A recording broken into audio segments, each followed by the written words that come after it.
My name is Marlon Chomhendo. I'm among the founding directors at Envocare.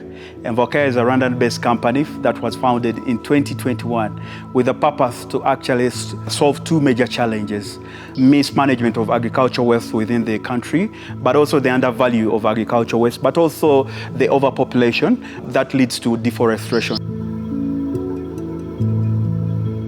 Iyi fumbire ituma izuba niyo ryaba riva amazi aguma mu murima, bigatuma n'umusaruro wanjye nemeza neza yuko uziyongera kubera ko amazi arimo, ifumbire nayisizemo, kandi ubundi washyiragamo ifumbire ya Rwanda amazi akigenda. The challenge of soil acidity that we are addressing, fertilizer helps farmers to combat soil acidity in a way that it improves the soils and increases the soil pH, but also improves the soil life, the microbial activities within the soil.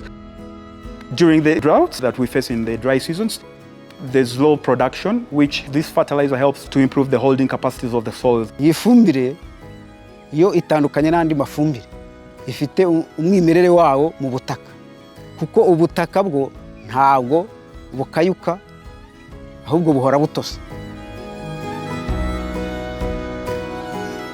The direct beneficiaries are mainly two: the farmers, because they are the direct users of our agriculture inputs, the biochar fertilizer, whereby it betters their soils and therefore soil fertility.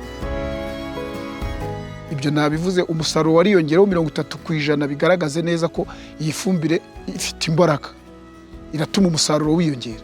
And the other beneficiaries are the households. At the households, these are homes whereby they are using wood, or have been using wood and wood charcoal. For these are the consumers of our briquettes.